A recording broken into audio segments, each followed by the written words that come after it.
Be a part of the best pro wrestling podcast today by supporting the Going In Raw Patreon. You can enjoy access to the live taping of the show, exclusive merchandise, and patron-only episodes, and so much more. Support Going In Raw today. Click the link in the description. This is Charlotte, and you're watching Going In Raw. That sounds terrible. What's up? This is the most must-see WWE superstar of all time and his lovely, gorgeous wife, Marie.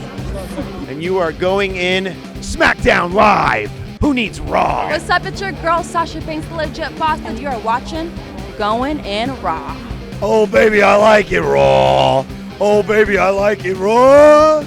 And you are tuned in to Going In Raw right now. How you doing? Hey, friendo, Steve here. And Larson. And welcome to Going In Raw, the only pro wrestling podcast you need to be listening to right here at youtube.com/Steven Larson. Also available wherever fine podcasts are to be found, including iTunes in that sports and recreation category. That's the money category there, Larson. And when you guys out there, when you friendos out there hit that subscribe or download button, that inches that podcast up the charts, and it makes yours truly very happy. Well, it makes me happy too. Very happy. Well, do you check incessantly these numbers? See, I do. I know. I do. You just get happy when I say, look at our new family over here. This is a wonderful family that we're building right here with CM Punk, best in the world, Finn Balor, Demon King Finn Balor, and we got the New Day right here on that little unicorn. So we're building bonds. We're unifiers, not dividers. And we want to say thank you to everybody for supporting us. Thank you very much. My goodness gracious. What a Smackdown episode we're to talk about today. Yes. The true go-home to Survivor Series. Yes. A couple, huge things happened on this show. Yeah, I count at least 3, if not 4. Wow, that's a lot. I figured it would be around 3. Where are my show notes? I found them. Here we go. All right. First of all, we had a Shane Daniel Bryan promo. Yeah, they came out to the ring. I don't remember much about that one. They talked. Yeah. I just remember they said Dolph versus Miz is happening right now. Yeah, that's pretty much the meat. Yeah. So we had Dolph Ziggler versus The Miz for the Intercontinental Championship to start the show. Yes. First match to start the show. I figured this would be the biggest lock of the night. The Miz would retain. You mean Dolph would retain? I'm sorry, Dolph would retain. Yes. I didn't think there was any chance at all.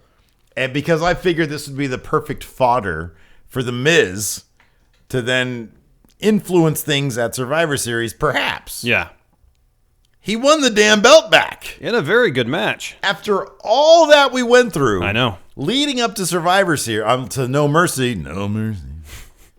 The Miz got his Intercontinental Championship back, and if I'm not mistaken, I did actually listen to a little bit of what Morrow. Miz, Dolph Miz, no, Maurice. All right, get to your point. Spirit Squad, Block Party. Get to your point. I believe he said something like, Miz is looking to beat Rob Van Dam's or tie Rob Van Dam's record for something.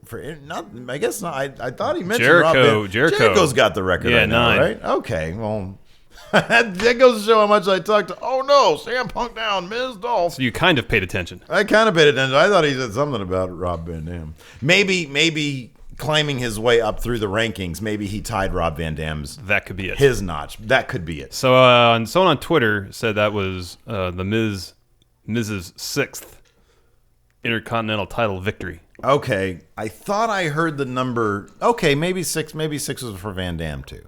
Could be. That could be. I could check. We have computers right here in front of us. We have the miracle Computers, of modern show technology. Anyways, like you said, it was a good match. Yeah, it was a really good match. It was a good match. Once again, The Miz trotted out the Spirit Squad. He had Maurice there helping him, looking like $1 million. And he came out with the win. Now, this presents so many questions right now. Kind of, but I think the most obvious answer to all these questions is that Sami Zayn wins the title at Survivor Series. I think it's very likely. But then does Sami Zayn go over to SmackDown somehow? You would think so. You would think so. Because, or does that mean... Sorry to interrupt you. Go ahead. So, Jeff Jarrett They're not going to mention his name on TV. Nope. That's for sure. So that's why they mentioned Rob Van Dam, because Rob Van Dam is second Okay. in terms of number of Intercontinental title reigns. So now Miz is tied for second. Yes. With Jeff Jarrett. That was Morrow not mentioning Jeff Jarrett's name. What a rooker. What a that's not fair. Oh, okay. Isn't rook a thing to say? I haven't heard that. What a rook. I'm going to take a look. If it's not, I'm going to go ahead and let's see here. I'm going to use it. A gregarious Eurasian crow with black plumage and a bare face. Also taking money from someone by cheating, defrauding, or overcharging them. What a rook. Okay. So cheating somebody out of money. Okay. I don't know. Anyways, listen. You got to mention Jeff Jarrett. Your shit's blowing up over there. You got to mention Jeff Jarrett in that conversation, even though we're not Jeff Jarrett guys. And I don't think the WWE likes Jeff Jarrett very much because he tried to rooker them out of money. Anyways. So, yeah, this lands... But interesting fact, though. Okay. Tied with many people for third, Dolph Ziggler. Oh. So with one more victory, Yeah. he too would be in a tie for second place. Oh, yeah. Oh, I've got some bad news. That number is also up there, huh? Yeah. Triple H, Edge. He has, in terms of combined days, Ooh. he's actually pretty high up there. He's pretty high up there. Look at that. Razor Ramon had a lot of combined. Oh, look at all those 400s right there. Back when they used to give longer reigns of the IC title. Okay, anyways, listen. If Sami Zayn takes that IC title and he brings it back home to Raw, which is what he stated he wants to do, Yes. doesn't that mean Roman Reigns' U.S. title has to end up back on SmackDown? Well, there's three possible scenarios. Okay, let's hear them. One, Sammy wins. Daniel Bryan said, I didn't draft The Miz. I drafted that belt. The belt stays on SmackDown. Sammy comes to SmackDown. Two, Hold on, back up. Wait, back up. remember when the No, I remember that. This is the problem, because you're right about that, and that Daniel Bryan could claim that. But if everybody is under the assumption that Dolph Ziggler putting up his IC title, No, I know. I'm not saying which situation is the most talk plausible. about a rook. I'm not saying which situation is the most plausible. I'm just saying I think there's three possible situations Okay, continue. that would lead to someone coming over to SmackDown. Yeah. Two, Kalisto defeats Brian Kendrick, bringing with him the Cruiserweight title and the entire Cruiserweight division over to SmackDown. That's dumb. But Three, somehow the United States title comes to SmackDown. and that could be via if Roman eats the final pin, or if Roman somehow loses it in the end. Stephanie fires him. Because I think there's a very good chance that Roman's going to be the sole survivor, the final guy in Raw's team. Yeah. And then maybe he loses to like Dean or something like that. Because I still think Dean's probably going to be the last guy. Yeah. If that's the case, then maybe Stephanie fires him. But what, she's going to fire him in the U.S. title? She's going to get rid of one of the titles? Like they're one of their most over guys also? I know. So I don't know. I mean, I guess it wouldn't it bug though if the IC title and the US title were on one show? Oh, yeah. And SmackDown's left with one title for every normal sized, the world title for every normal size upper mid card, upper main event, upper mid card. They are all vying for that world title. And then you're stuck with like its own division, like the cruiserweights have their own belt, which nobody can touch except for those cruiserweights. Yeah. That doesn't make a lick of sense. No. That doesn't make any sense. And on top of that, you're talking about Kalisto taking the belt off Brian Kendrick With zero buildup, basically. with no buildup whatsoever. I mean, I could see them doing it out of the idea of just being, Vince wakes up in the morning and God knows who knows what's going to happen. Yeah. You know what I mean? He's going to, I think it'd be great to have, Yeah. I have a feeling that whatever is going to happen, that plan was set into motion tonight with The Miz winning. Oh, I'm sure. Well, And it was so set into motion, but I'm sure it was decided long ago. Right, no, I agree. I hope, That's my point, is that I think that it's probably already been decided. But it just makes sense for if Sammy is going to win at Survivor Series to beat The Miz, so you have a face-heel match as opposed to a face-face match. Well, A face-face match is acceptable on several levels. Number one, this is a match that wrestling people want to see. Oh, I agree. I agree with what you're saying, yeah. And number two, brand I know. supersedes. I agree with that. I agree with both those But points. I agree with your point in that this solidifies, given that, on Raw last night, 2 nights ago, to the people watching this, the crowd was chanting for SmackDown Live on Raw. Yeah. If they're at Survivor Series, who knows who to choose. You don't want the crowd to have to choose between who wins and who loses. It's an easier decision to make for the crowd. It is, but it might be a more interesting decision to have Dolph versus Sammy. Oh, for sure. Yeah, absolutely. Have the crowd conflicted over which fan favorite to cheer for. I agree. I love that. Yeah. I really doubt they would love that prospect. You know what I mean? Yeah. They want a bad guy in there. Because if you're really going to make it about brand, then the better course seems to be Dolph versus Sammy. Because the people are cheering for, granted people have their favorites, but also their cheers might be more affiliated to brand as opposed to rest. I don't know. I like the idea of the Intercontinental Championship staying on Smack. What you said in the first place, the first scenario, Daniel Bryan says, I drafted that belt. So regardless of who wins, they're here on SmackDown. I like that. I think that makes most sense. Have we seen any indication in this buildup that would be the case, that Daniel Bryan would pull a swerve like that?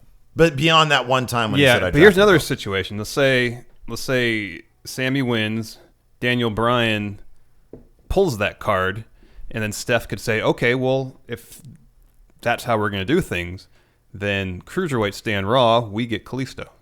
Oh, yeah. And that would, because it seemed strange that when they announced the Cruiserweight division, and then Kalisto gets drafted to SmackDown. I know. Maybe that's how they're going to do things. That could be. I like that. I like that a lot, because you're not losing a whole lot losing Kalisto.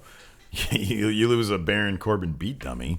But then Sami Zayn can have any number of amazing programs with any number of people. And it bolsters the mid card on SmackDown significantly. Significantly. It's like Sami Zayn's like, SmackDown's mid card is kind of like an NBA team. One player makes all the difference. You know what I mean? Mm-hmm. So that would be huge. That would be huge on. I mean, Daniel Bryan did say Sami Zayn has said he wanted to come to SmackDown. Yeah. I think that'd be fantastic, because it's so obvious right now that Sami Zayn needs to go to SmackDown. Yes. He needs to go there. Yes. And maybe that's why they kind of pumped the brakes on the Sami Zayn, Braun Strowman. Yeah, that would make sense. So, yeah, I mean, what we're saying makes total sense. Hopefully that's the plan. Hopefully they're listening to us. And if that isn't the plan, they say, hey, these guys over here have a better idea. And because Vince is like, we'll bring the Intercontinental Championship over, and we'll keep the Cruiserweight division over there. And then we'll bring the SmackDown Women's title over to Raw, too. Vince, you're not going to leave it. I mean, Fuck SmackDown, it's a blue show. There was a story, what, a month ago? Daniel Bryan mentioned TNA. He's just here Undercontinental, that's his character saying that. What? It's a work? Anyways, go on. I forgot what I was going to say. Oney Lorcan made his main roster debut. This was a huge free agent call-up from NXT to the main roster. Oney Lorcan, this had been hyped for months on end. Huge call-up. I'm not sure that's the case, but we saw 3 names: Samoa Joe, Shinsuke Nakamura, and Oney Lorcan. And the first piece of the puzzle is in place. Okay. Back to NXT you go, Oney Lorcan. So we saw to Kalisto. We saw Oney Lorcan take on Roderick Strong in a great match. Yeah, at the NXT live event we went to here in Sacramento, and it was fantastic. It was stiff. So stiff. Stiff. You could hear those chops echo in their chest all the way up to where Sting was in the rafters. Mm-hmm. And yes, there was a dude in full Sting getup in the not the rafters, way up in the balcony. In the balcony. Yeah. It was a fantastic match. And so now whenever we see Oney Lorcan on the screen, by the way, best name I think I've ever heard in my It's pretty good. Life. Oney Lorcan. It's good. That's great. You mean you've been owned. You've been onied. I own you. That's gotta be what is it called? An anagram when you've got one word that you can rearrange. Oh yeah. An anagram. That's got to be an anagram for something weird. Don't think about it now. It's gonna take too long. Anyways, he took on Kalisto. This was Kalisto's sort of let's prove why the hell I'm on Survivor Series. Let's remind people who Kalisto is match because he hasn't really been seen that much. Yeah, he was literally a beat dummy for Baron Corbin last week. Yes, and he was hurt before that, right? Yeah, he was injured before that. Yeah. Because Baron Corbin probably ragdoll. Remember, he was like, there was like 4 weeks in a row that Baron Corbin was just bullying him. Just bully the shit out of him. And I'm pretty sure half those times were a shoot. You think so? I think so. I think he's just a dick. They try to make you babyface. Then they realize you're an asshole. That's what Scott Hall said. So anyways, yeah, Kalisto, and he beat Oney Lorcan, sadly. But not before he landed a magnificent botch. I was looking at my computer, so I missed this entirely. So please describe it to me. It was just dumb. He went to launch a corkscrew, some shit off the second rope. The idea was I'm gonna go he does it a million times. Yeah, hit the second rope, bounce back, and do something crazy flippy shit. And the laws of what would you call that? Inertia, perhaps centripetal force. Perhaps won't be that. No. What is it when you bounce off ropes? That's for every action there's an equal and opposite reaction. Transfer of power, dynamic power, sure, or something like that. Yeah. Well, the transfer didn't quite come through. The bank is closed, and he just ended flopping. It was like dead weight. It looked like a 2K17 glitch. He just like hit the ropes. The ropes forgot they were supposed to snap back, and he really? Yeah. He didn't slip or anything? I don't know. It happened really quick, and they didn't replay it because he looked like an idiot. But then he ended up landing some crap on Oney Lorcan and job to him, or Oney Lorcan did the job. So sucks for him. Back down to NXT for you. Yeah, there is a segment I didn't include on those notes that you got. No. Alexa Bliss and Daniel Bryan were backstage, and Alexa was complaining about her loss to Becky Lynch last week, pointing out that her foot was on the ropes. I am both when she tapped out to the disarm her. I am both terrified of Alexa Bliss and I want to take her to prom. That's how I feel about her. She seems like the meanest prom date in the world, but she's so cute. You're like, oh, I want to take you to prom, and she says yes, but she's mean.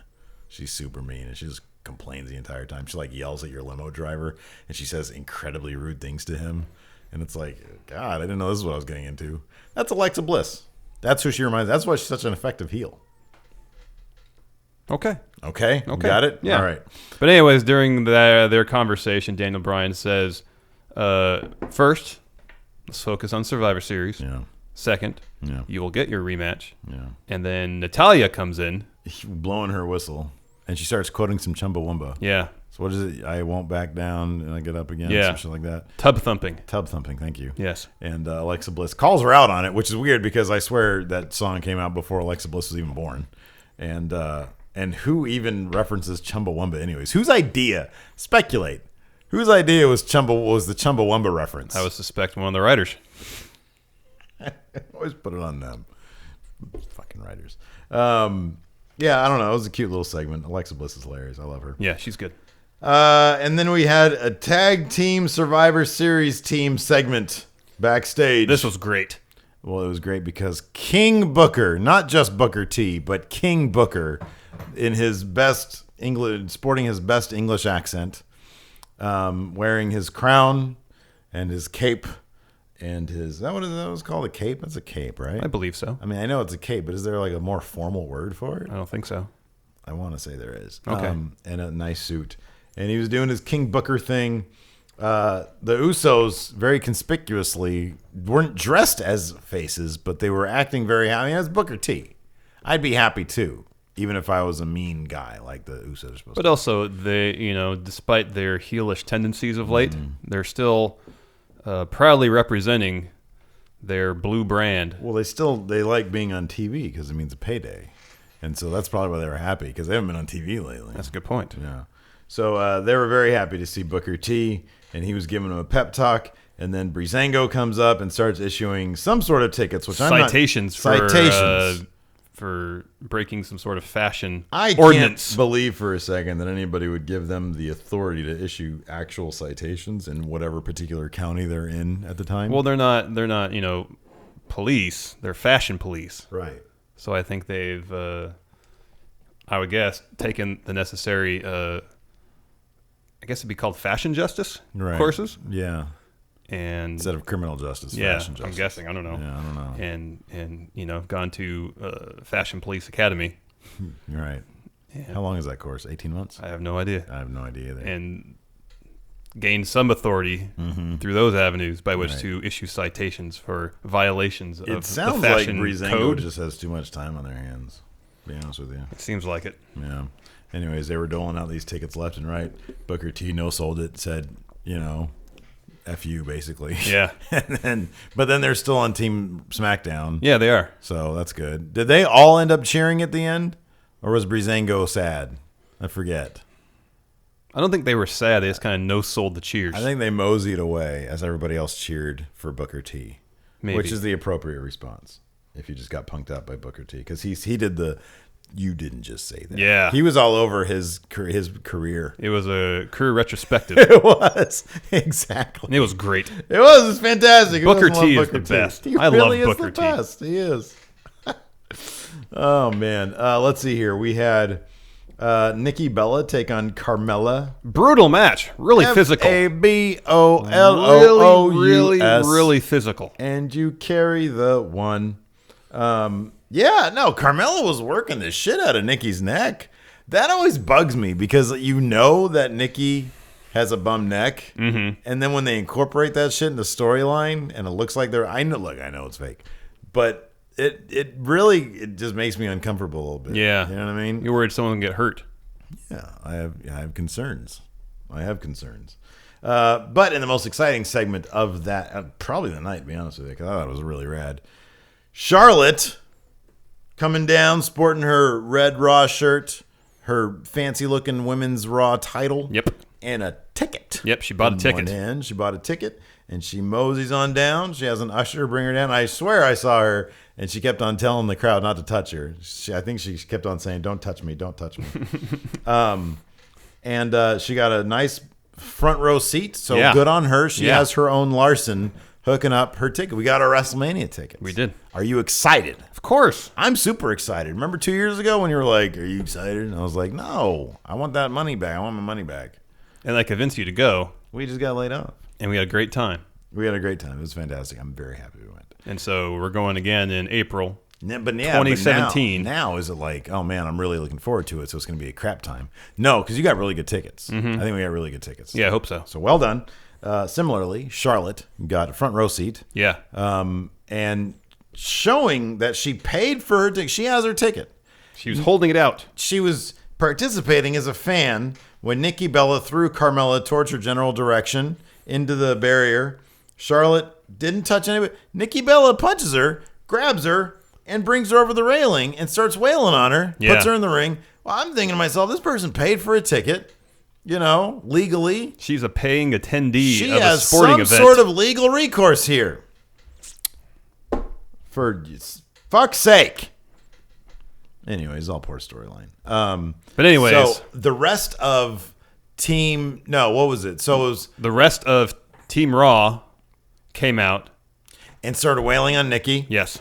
And that was a lot of fun to see. And then all real going in Raw Twitter feed. This is Sasha and Bayley. Are they being heels now? No, they're fighting for their team. This shows team cohesion. Yes. Team unity. Yes. What did I say? I said Team Raw, the women's division. Yes.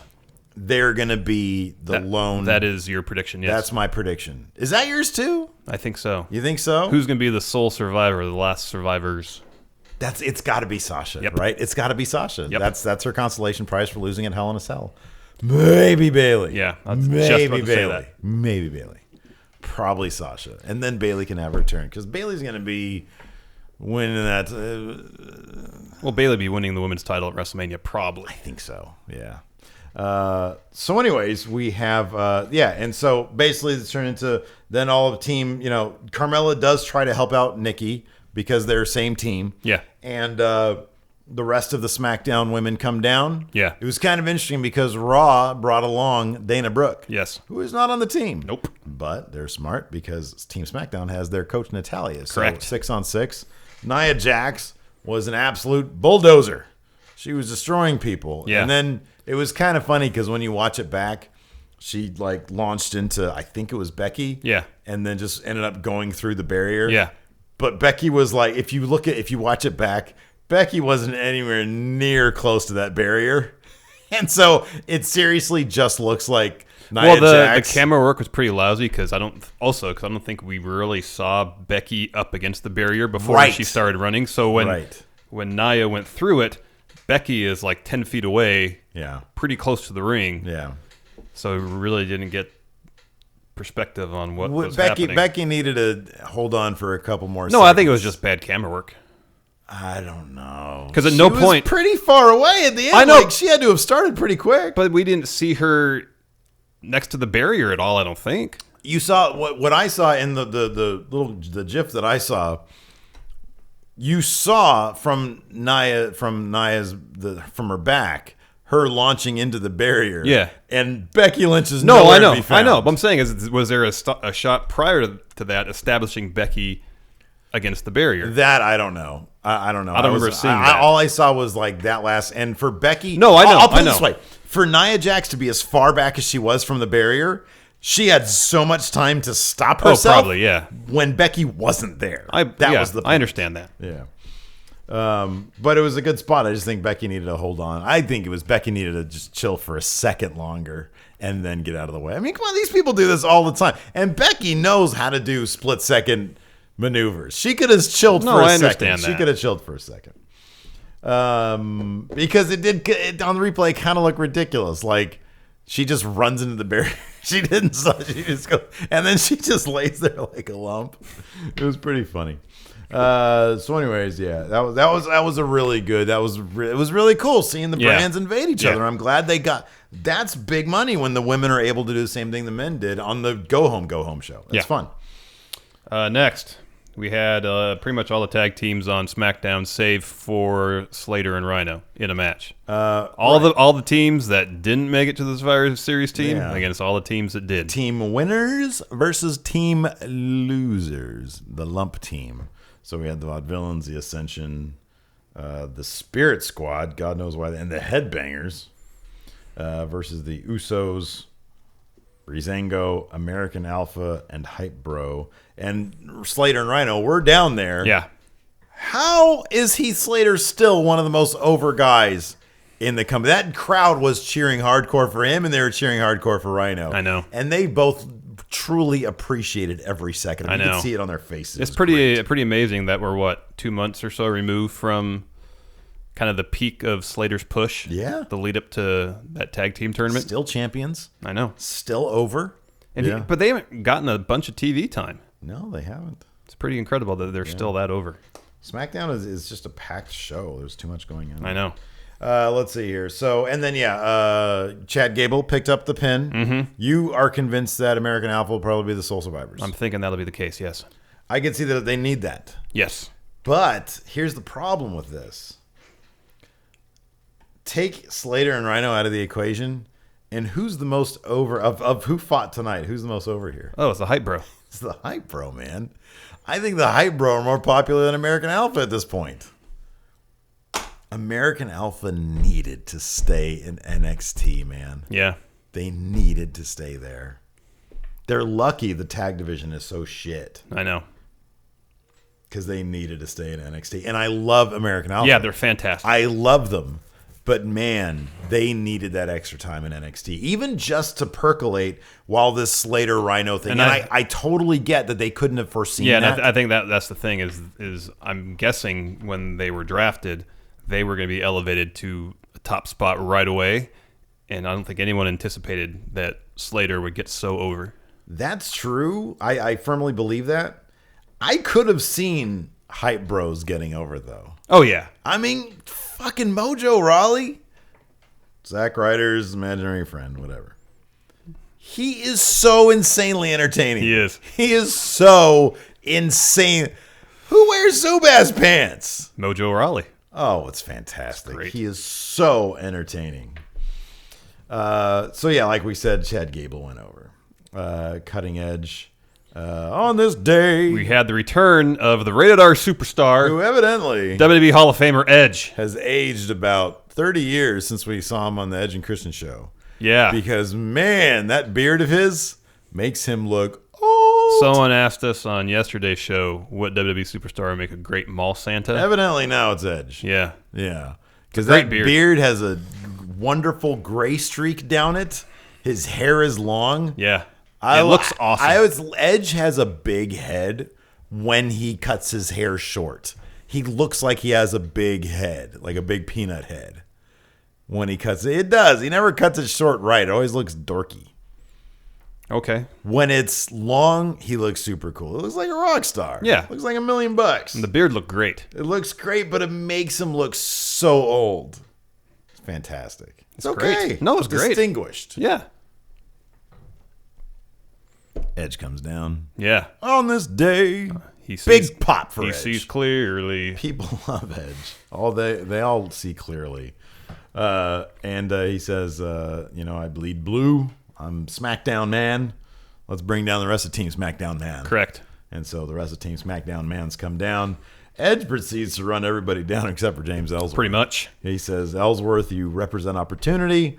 Ellsworth says, can I get... Well, Edge shakes his hand Yeah. when AJ was expecting it. Yeah. And then, Ellsworth asks for a pose. A 5-second pose. Yeah. And then AJ says, stop it.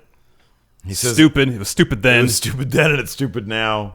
And of course, crowd starts going nuts for AJ because people love AJ Styles. They just love him. and so then Edge turns his attention to Randy Orton. Yep. And says, you're my partner in Team RKO. Rated RKO. Whatever. That was such a short-lived crap team. Like they just rammed 2 people together. Who cares? And Ed said, look, now you're just a puppet for Bray Wyatt. He says, why can't you speak? And Randy did this great, like,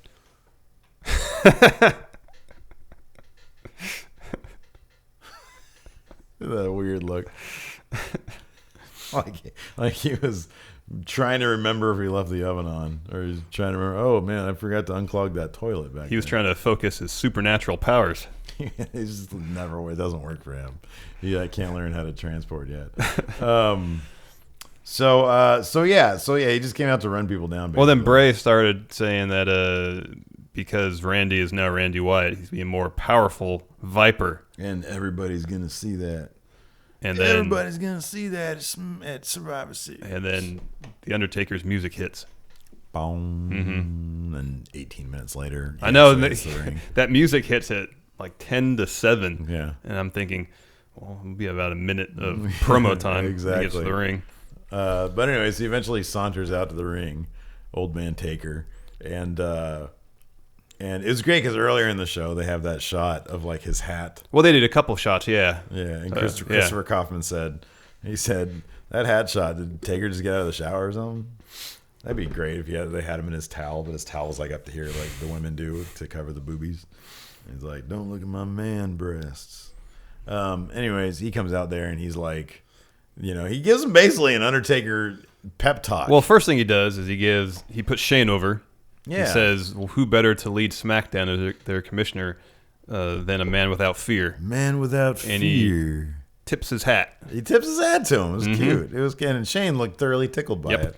He's like, look, Shane, I've forgiven you for having a dad that thinks you could beat me.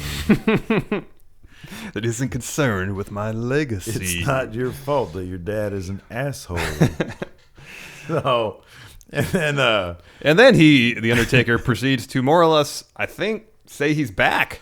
He said, WrestleMania is no longer gonna define my legacy. Yeah. And says, I'm back to, what's the exact quote? I'm back to eat some asshole. What, Taker? He's back to take souls and dig holes. That's right, man. He's rhyming and shit. And so what does this mean? Like, so I'm assuming this has to, number one, he's going to show up at Survivor Series. Yeah, and I was surprised that he didn't ask Shane to take his spot on the Survivor Right. Series team. I was fully expecting that. Dude, you keep on underestimating how much money the WWE thinks they have in Shane McMahon. I guess so. He is a competitor. People want to see him compete. At least that's what the WWE thinks. I think it's true.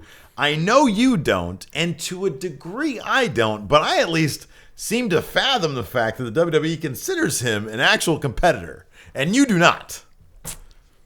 You completely did not believe that it was going to be Lesnar Shane at Mania. No, until their little encounter happened. I could.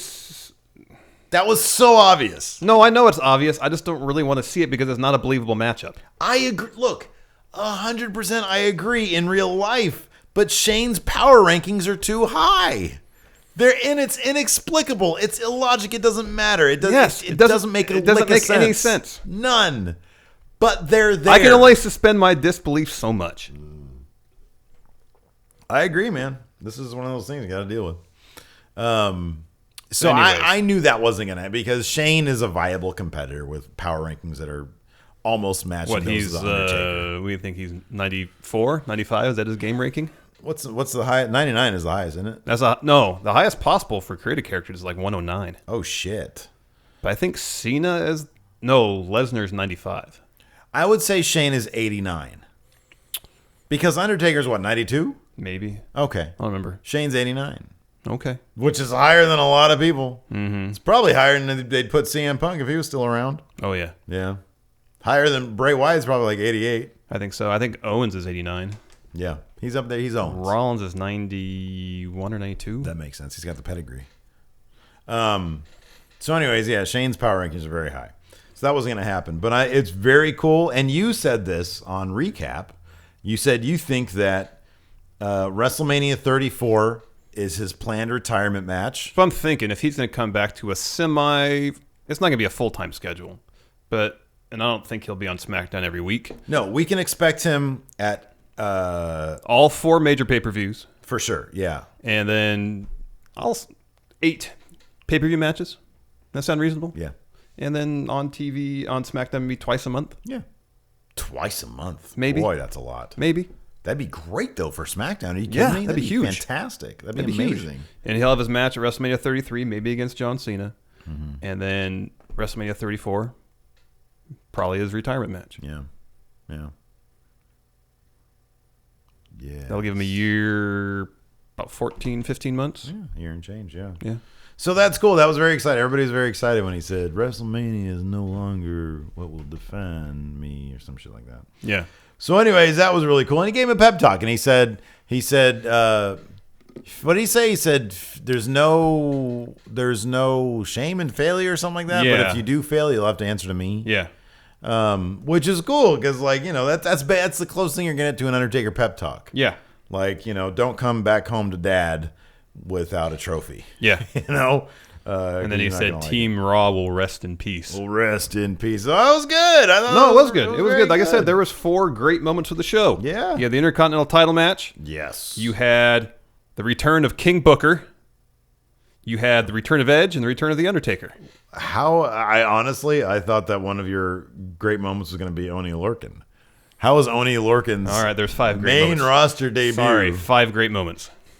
And I think this is at least number 3, to be honest with you. Oney Lorcan. It's Undertaker, the Women's Raw coming and beating up people, and then Oney Lorcan. Okay. And then King Booker and Miz and Dolph can all fight it for themselves. Okay. So, yeah.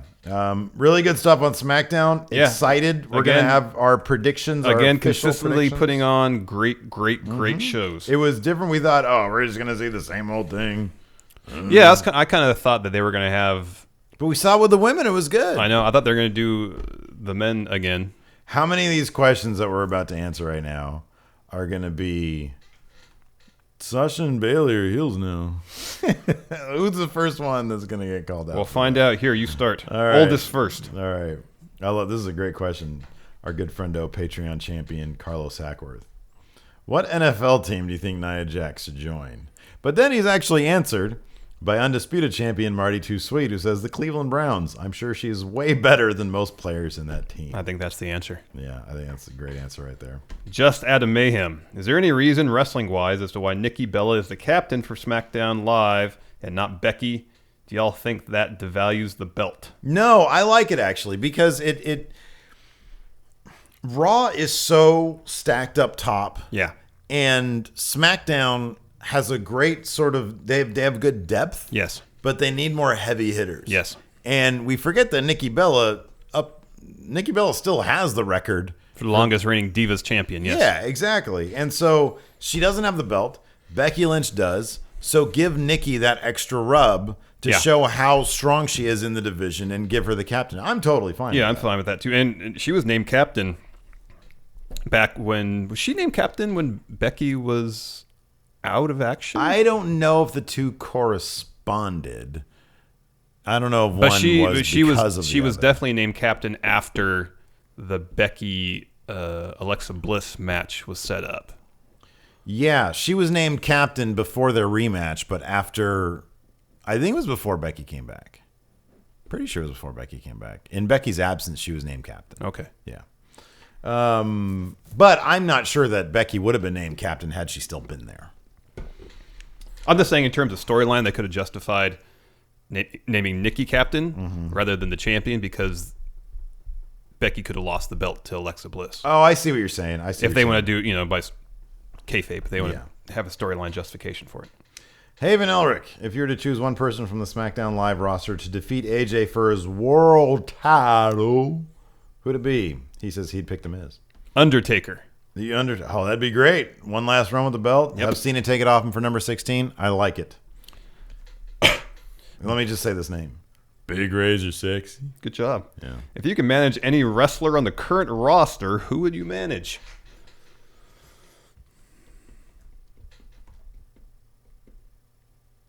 Oney Lorcan. I was just about to say him. You beat me to it. You can't manage him because you have a beard too. I can't have a beard, two beards together. Why not? Doesn't work that way. Explain the Wyatt family then. That was 4 beers together at one point. That's different. None of them are managers. They're all a team. So I have to manage a beardless wrestler. Yes, correct.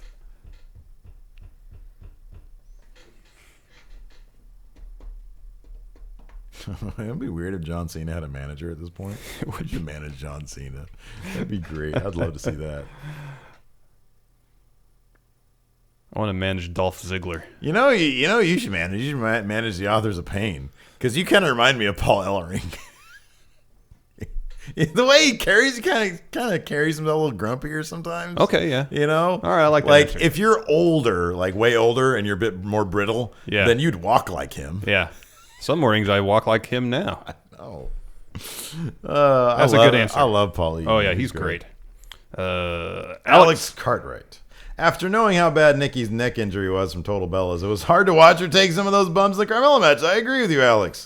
With that in mind, what other wrestlers do you retroactively cringe while watching now because you know how messed up their bodies were? I cringe every time I see a headshot, no matter what. Yeah. I cringe every time I see that. Every time Seth Rollins puts any load on his shoulders or lands on his feet. Oh, the first time he did that sunset flip powerbomb thing off the top rope. Yeah. The movie did when he hurt himself. Oh yeah. In his first match back, man. I was like, oh gosh, horrible. You can't. And I watch think that. I don't know if it was the first time, but one of the first few times he did it after he came back, he landed kind of on his instep again. Yeah, I know. And I was like, oh gosh, don't blow out your knee I again, know. please. I know. Intercontinental champ Jefferson Nakamura. So with the total lack of Eva Marie and Summer Rae for months along with Tamina, is it safe to say that they're likely next up for releases? Do you think they go to TNA? Eva Marie will never be released. Ever. They've put so much money, so many in her. resources into developing her. She's on this upcoming season of Total Divas, which premieres Wednesday. Yeah. Do you think Tamina is because of her dad? I don't know. She's a powerhouse, man. Mm-hmm. I hope, and it's crappy either way. I would hope it would be because they would maybe see too many similarities between her and Nia Jax. Well, physically wise? What brand drafted her? Did a brand draft her? I don't know. I don't know either. Let's see here. And Summer Rae's injured. She's been dealing with an injury. She just made it public the other day. But I think it's been a couple months. But I think the company still likes Summer Rae.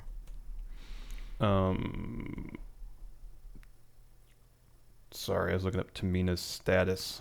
She wasn't drafted, and it might be because of injury.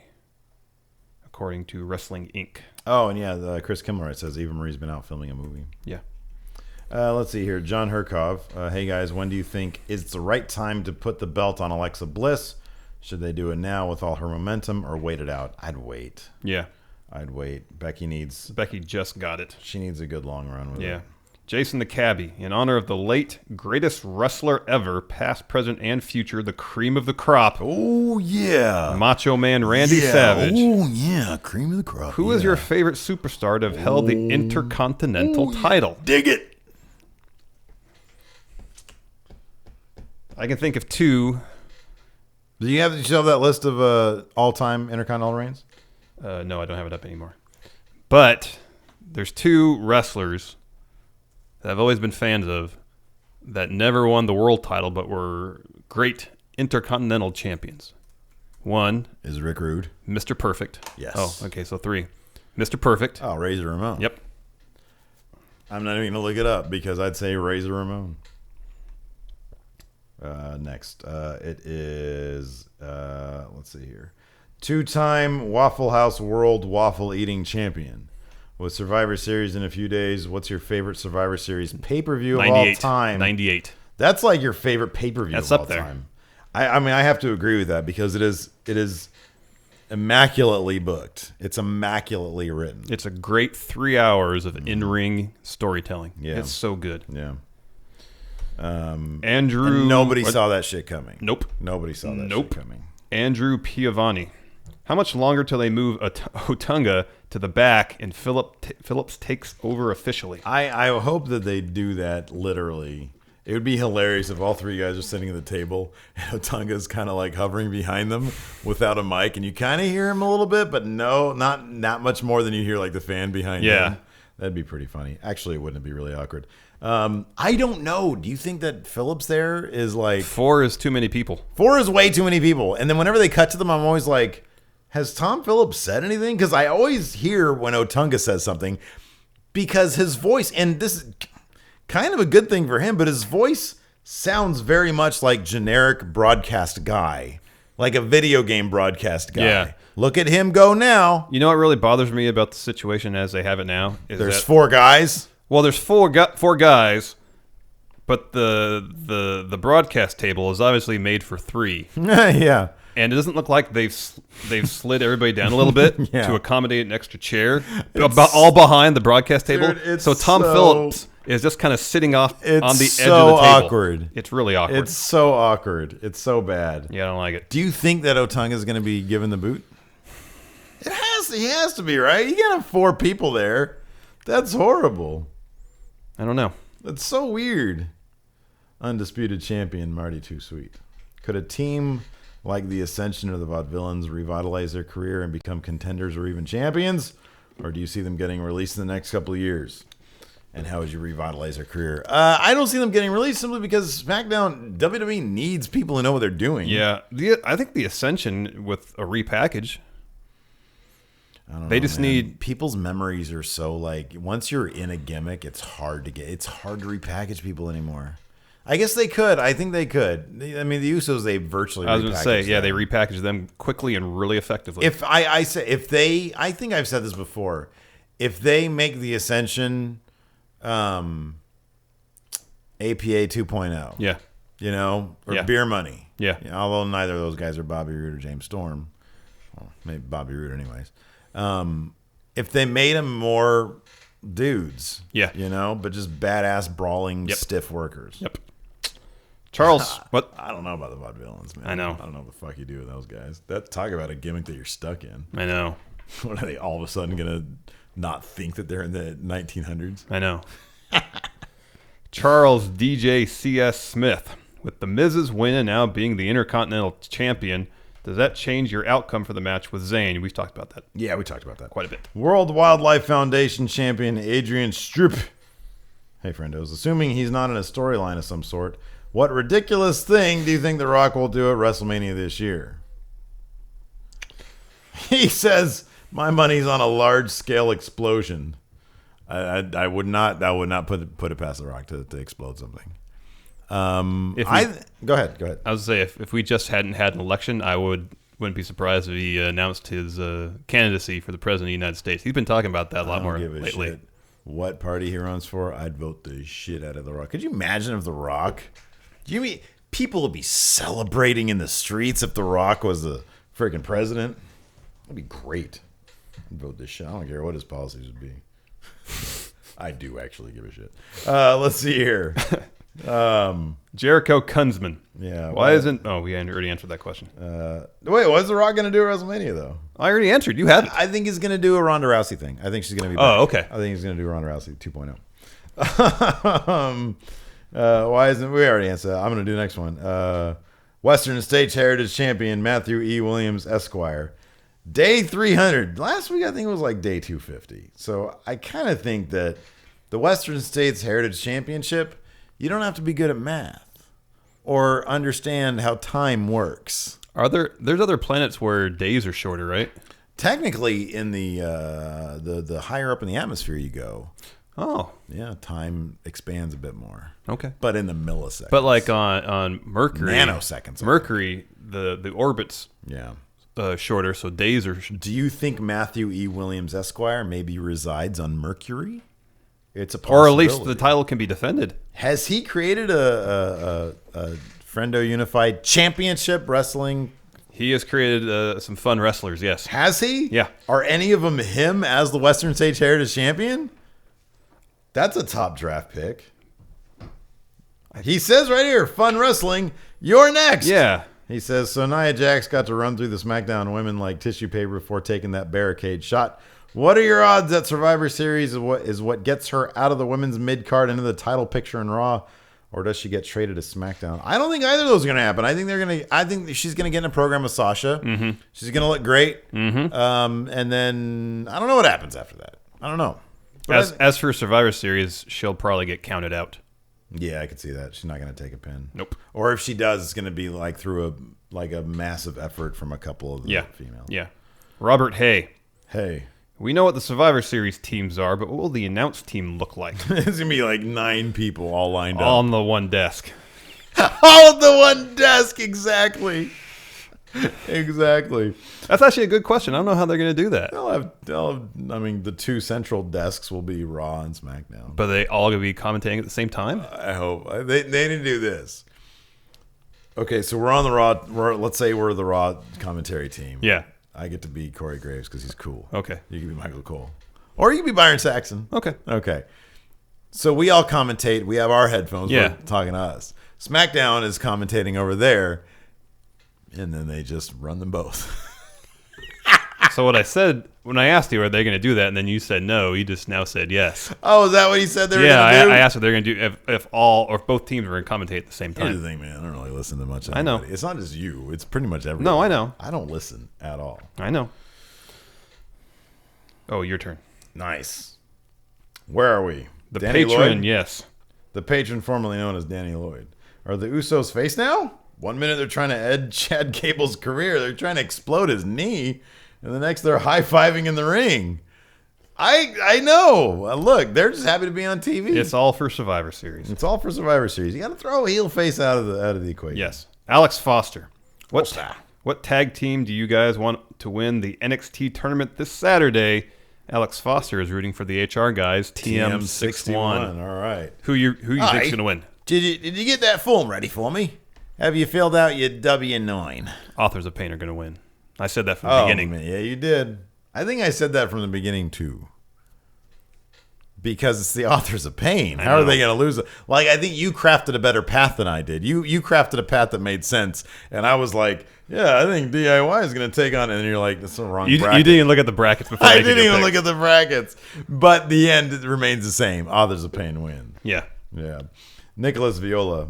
SmackDown has almost no mid-card right now, and the few people in SmackDown's mid-card could either move to the upper mid-card, Ziggler or Miz, or the tag division, Cruz with his indie buddy Akira Tozawa. Oh, good idea. Therefore, would it be that bad to send the IC title to Raw, which has a really big mid-card in exchange for the Cruiserweight division? We talked about this. Yeah. I'm not huge on it. I don't want 2 mid-card belts to be on Raw. Yeah. CJ Rebley. Hey, friendos, I know you've been asked questions like this before, but I'll try to get a bit more specific. What failed gimmick, in your opinion, had a great concept but failed? how would you have presented the gimmick? For example, CJ loved WCW's Kiss Demon. Great idea in my mind, but just presented poorly. Rather than have a Gene Simmons look-alike. Sorry, CJ. No. That Kiss gimmick was never good. Yeah, it wasn't very good. Hey, you know what, though? I love the fact that he says it. I love the fact that everybody has their shit. Everybody has their shit that nobody else likes, and you're like, what's wrong with that? I liked it. Yeah. Some people probably out there are like, what's wrong with David Flair? I thought he was great. You know? Oh, man. So a gimmick that failed that had a great concept. Bray Wyatt. Oh, come on. That didn't fail. I know. The gimmick has underachieved so far. I will say this. Which one was it, man? Was it Jindrak? Or it wasn't Stasiak. I think it was Mark Jindrak. Before he got released, they were doing these vignettes with him. Because, okay, so WCW got bought. Yeah. And they brought all these guys over. And there was a couple of studs that hadn't really... They were the guys from the Natural Born Thrillers. Yeah. So they came over, and two of them were Sean Stasiak and then Mark Jindrak, Yeah. who I think relatively recently died. That sounds right. I think Jindrak died. And I think Stasiak is either selling cars or doing real estate. I could be completely wrong about that. But they had him doing these vignettes where it was just like a white screen behind him, and he was wearing like a trench coat or a nicer suit. And he was talking some shit about this like pseudo existential shit where he was talking about like life and are you a winner or loser? I forget what it was exactly. Oh, yeah. You kind of remember that? Yeah, I kind of remember that. And the dude came off as so well spoken and articulate, and he had a great look. Mm-hmm. And I don't think they ever knew where that was going to go or what. I'll research the story on it just for my own pleasure so I know what the fuck I'm talking about. But I thought that was a gimmick that like just blew up upon launching. I don't know what the deal was. Yeah. I don't know why they didn't. Here's another one. Go the ahead. Nexus. Oh, man, that's a great one. That's a great answer. Because the Nexus, that moment when they destroyed, there wasn't a lot to really enjoy back then on Raw. But when they came out and destroyed, wait a second, it wasn't Jindrak. Who was it? Was it Stasiak? It wasn't Sean Stasiak. Who did he team with? Who was in the Natural Born Thrillers? This is going to bug me, so I'm going to fucking look it up. So talk about the Nexus. What? Talk about the Nexus. You were talking about the Nexus. Oh, yeah, that was a missed opportunity. That's all I was going to say. Okay. Who was in the Natural Born Thrillers?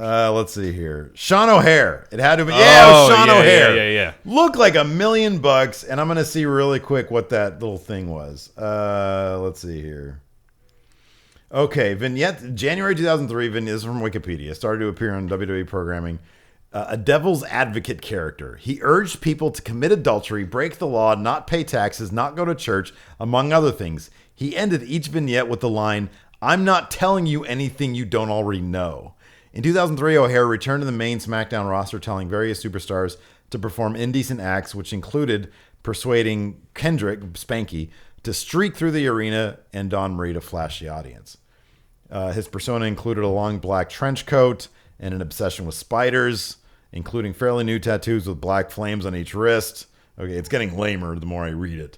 But those vignettes were really cool. Like a devil's ad. That's a cool. Mm-hmm. I'm not telling you anything you don't already know. That's a great little line. Yeah. That's kind of deep, Yeah. Like Yeah. you could go places with it. Yeah. He ended up telling Dawn Marie to show her boobies, but I thought that's kind of cool. Yeah. I'm not sure where you go with that. But I thought that was kind of cool. I always remember that shit. Yeah, that's interesting. Yeah. Anyways. You're up. Namikaze Minato. Hey, friendos, new patron here. Long-time listener with Taker's appearance at the end of SmackDown. Do you see him making an appearance at Survivor Series? In what capacity? You think he might try to help Team SmackDown? Mm-hmm. Yeah, maybe. I think so. James Rodriguez. Who do you think will be the next soul that Undertaker will dig a hole for?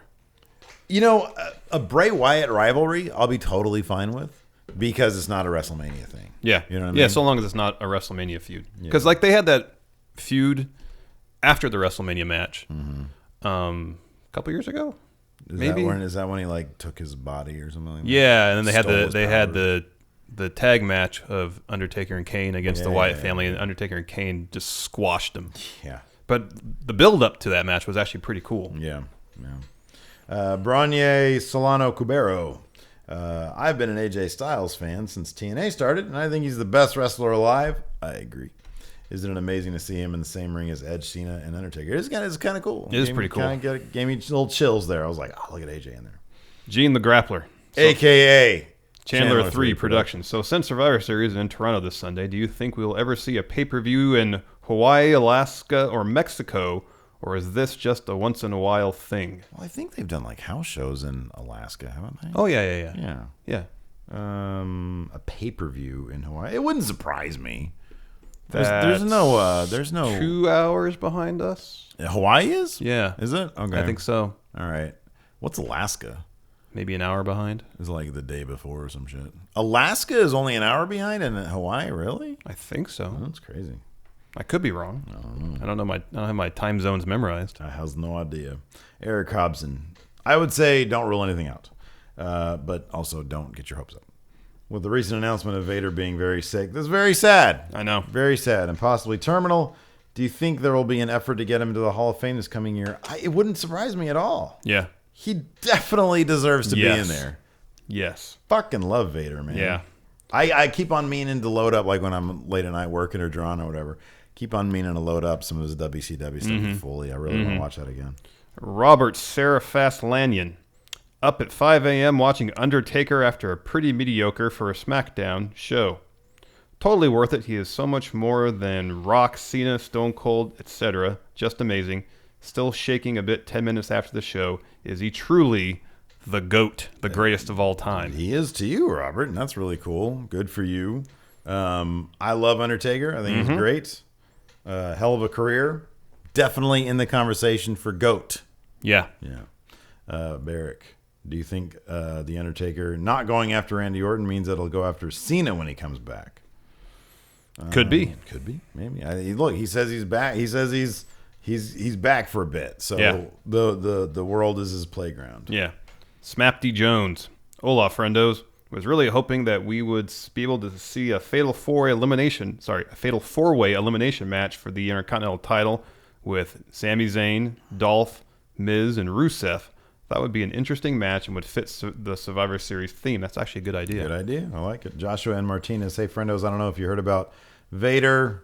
Do you think he'll be inducted? Yes, we hope so. Rob Gutierrez. Do you think they'll insert Dolph into the IC title match and make it a triple threat? It seems really odd to just throw the belt back on Miz right before the pay-per-view. Also, I think Miz and Sammy would put on an incredible match. I think it'll just be a one-on-one.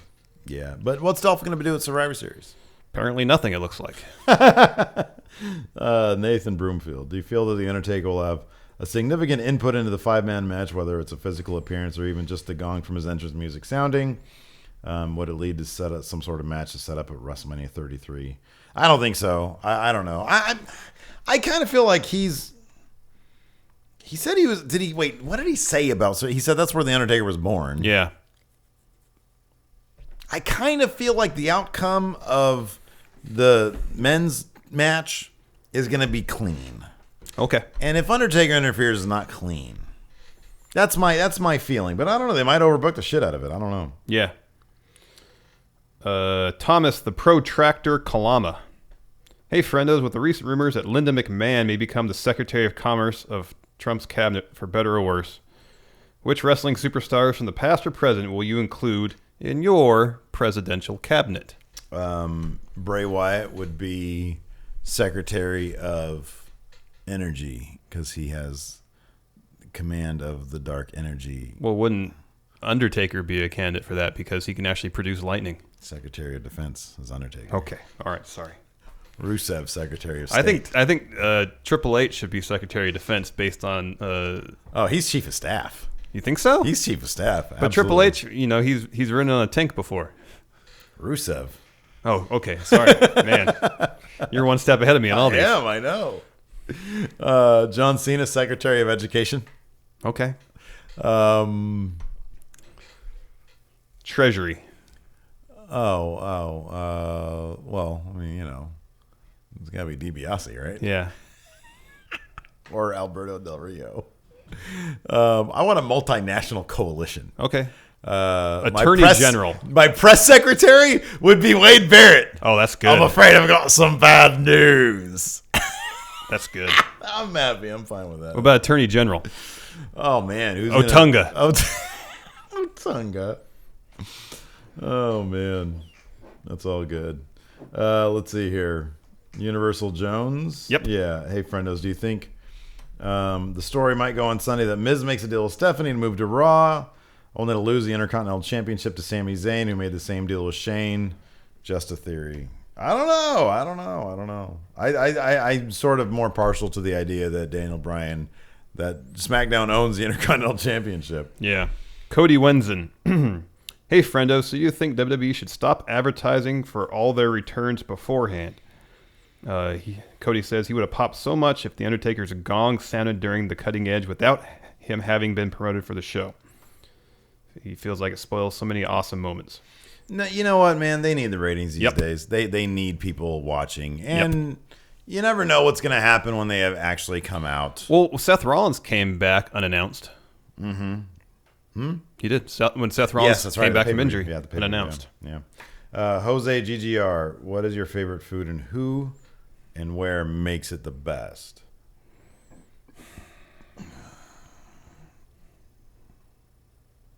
I like a good piece of beef. Yeah, I like pretty much most of the shit my parent, like my dad knows how to do ribs. Yeah, really, like best ribs I've ever had. Everything my mom makes is just out of this world. Yeah. So I honestly, I would rather go to their house to eat than any restaurant. There was a steakhouse in LA. Went to a couple times. Really good. What's it called? Give it a shout out. Give it a plug. I think it was called Mastro's. You know what, man? I'll tell you what. Mastro's, I think it was called. I'll tell you what. The Macho Burrito from Cabo's near Old House. Yeah. In LA, which doesn't exist anymore. So you literally cannot purchase that anymore. Was the fucking best. My God, that was so good. Yeah, Mastro's. Good. Maestros. Went there for Maestro. Anniversary once. Kyle Fantastic. Wilson. Hey, Stephen Larson, with Miz winning his 6th Intercontinental title tonight, do you think he has a chance to pass Jericho's record? Yes, I do. Yeah. He seems to be the Intercontinental Champion. Pretty much. The mediocre 7CB Skinner, with Fantasy Warfare being all the rage. If Edge could come back for one more match, who would he face? AJ Styles. Daniel Bryan, and they'd play like chess or something because neither of them can fight anymore. AJ Styles would be great. Patrick Sparks. Hey, Frandos. Why is Steph saying on Raw, if you lose, there will be consequences? And Undertaker is posing a threat if SmackDown loses. Will Undertaker run through the roster with his powers? Yeah. They're being motivational. Yeah. They got to get their motivations. Anthony Kniper. Hey, friendos, how's it going? Edge being on SmackDown got me to think when I was younger I hated him. Mostly due to him being a good heel. And I never wanted him to win, but looking back, without him, some of my favorite feuds wouldn't have happened. I think a lot. Edge was kind of like the Triple H of the Ruthless Aggression era. He was just a really good heel. Yeah. Loved getting that heel heat. Anyway, so I found myself liking him now. For you, are there any wrestlers you found yourself actively rooting against constantly, but now found that you really did enjoy their work? I was always kind of like... I was always down with the heels. I was always a huge Triple H fan. Yeah. Even though I always hated when he won, I always was aware that... I mean, I'd probably have to go back to when I was watching as a kid. Mm-hmm. When I thought it was real. Yeah. But once I started watching again in college, I would just appreciate good work. Yeah. Yeah. I would say, Lex Luger. I always clown him. Then I look back at his work now and I realize how groundbreaking it was. Colt Mallet. What do you guys think Undertaker meant by the WrestleMania line? I think he isn't going anywhere anytime soon. And also, he's not going to be The Rock and show up once a year. I think, like you said, I think he's going to maintain not a full-time schedule, but we're going to see him a lot. Yeah. Through the next year or so. Yeah. Yeah. Going in Raw gold medalist Michael Cruz. Hey, friendos, Undertaker said that WrestleMania is not going to define him anymore. Do you think he will fight against multiple opponents this year, and who will he fight first? So who's his first feud going to be against? I'd say Bray. Bray makes sense. Bray is a good entry point back into the company. And then, Randy's involved too. Right, Randy. Could be interesting. Yeah. Najee Poles. I don't know about you guys and the rest of our community, but wasn't it weird to see Bayley getting in on the gang initiation style stomping of Nikki Bella? That's taking it a bit far, I think, Najee Poles. Yeah, he said, I don't know. I know it works for the storyline in place, but it's still weird for her PG as fuck character. Nonetheless, great segment. It was such a gang initiation thing. You're right. You're totally right about that. And yeah, it was weird. I thought it was really cool because it was like, oh man, these guys are really taking it up to the next level to like represent their gang. I thought it'd been interesting when during that, if Carmelo had gotten in the ring and was like, I'm good. Yeah. I'm fine. I don't need to get involved in this. I know. Oh man, no, I thought this is a really. But no, I mean, I like that people, all the competitors on their respective brands, are taking this competition seriously. I know, and I know. like that. That's what matters. Yeah, I agree. You take the last question. Daniel King. After the Undertaker's return as promo, do you think WWE might bring back the Buried Alive match? If they did, who would you love to see have one? Daniel would like to see Kevin Owens and Sami Zayn in a Buried Alive match. That's a great question. Maybe they'll have a casket match. Undertaker used to do those all the time. All the time, I know. I would love to see. You know what, man? They're letting the women do what all the men do now. Let them do a Buried Alive match. Whenever Sasha needs to take time off for injury, have her buried alive. All right. You ready to do this? Yeah. Are you ready to do this? Yeah. We don't have a name for this segment yet. It's Trivia Ultimate. Hold on a second. Trivia Plex. No. Trivia is tops. It's terrible. I know what it... Because it means tit. I know. It's short and it's tit. I know. Trivia is tops. I know. Pick your card, any card. Dig in. Hold it like that so no one can see the back. Whatever. Just fucking pick a card. I'm not going to look at your shit. I don't need to look at it. I know the answers. That's why I'm ahead by like 3 chaos cards. This is our trivia thing that we do. You already have that one? Yeah. You did? Jesus. No, no, sorry, no, we haven't had this one. Sorry. Always pick the ones that we've already had. No, we haven't had this one. Sorry. So annoying. I misunderstood you. Oh, wait, hold on. Okay, yeah, no, this one we already got. I want to say we've had this one because it's pretty. You'll do very well. Do you want to choose another one? I'm gonna choose another one. No. All right. No, we had that one. I really need to get rid of the ones we got. I know. Oh, okay, cool. We haven't done this that often. It's surprising that we continually pick cards we've done before. Okay, cool. Here we go. Ask me first. Which superstar once walked off the Opie and Anthony show in anger? Hogan. If you smell. Interesting. I couldn't imagine The Rock ever walking away in anger from anything. Yeah. Isn't that crazy? Gold Dust is a member of which famed wrestling family? The Rhodes. Yeah. I got one. You might get all these. Chris Jericho moonlights as the singer of what metal band? Fozzy. Very good. You got one. Who holds the record for the longest undefeated streak in WWE history? Well, that's got to be Bruno Sammartino. Andre the Giant. Oh, really? Yeah. Oh, that makes sense. Oh, yeah. Okay. Whatever. I really don't think he was undefeated for as long as Bruno was, but whatever. Which diva broke? See, this is the thing.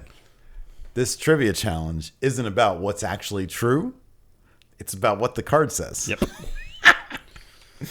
Which diva broke Beth Phoenix's jaw, delaying her WWE career for a year? Wow. Yeah, right. When was this game made? In 2006 or something like that? Something like, I think it was like 2009.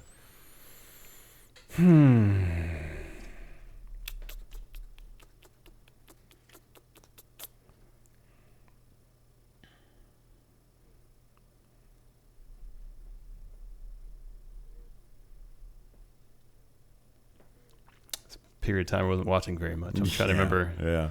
I'm going to say... You know who this person is. Michelle McCool. No. Victoria! You're going to say that? That name crossed my mind, yeah. Man.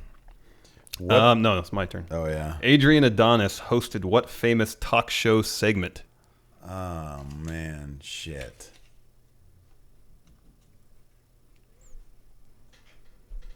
I don't know what. The Flower Shop. How the fuck would I know that? You looked at those and thought, oh, Steve's going to know the flower shop? You're crazy. What sport did Big Show play in college? Basketball. Very good. Men on a Mission hailed from which New York City neighborhood? Brooklyn. Harlem. Oh. Duh. True or false? WrestleMania has never taken place at the same location 2 years in a row. False. Correct. 4 and 5 both took place at one of Trump's casinos. That son of a bitch. Yeah. Oh man, I can't win. No, I know, but you have one more. I literally can't win. What was Honky Tonk Man's oft-used farewell to WWE crowds in his heyday?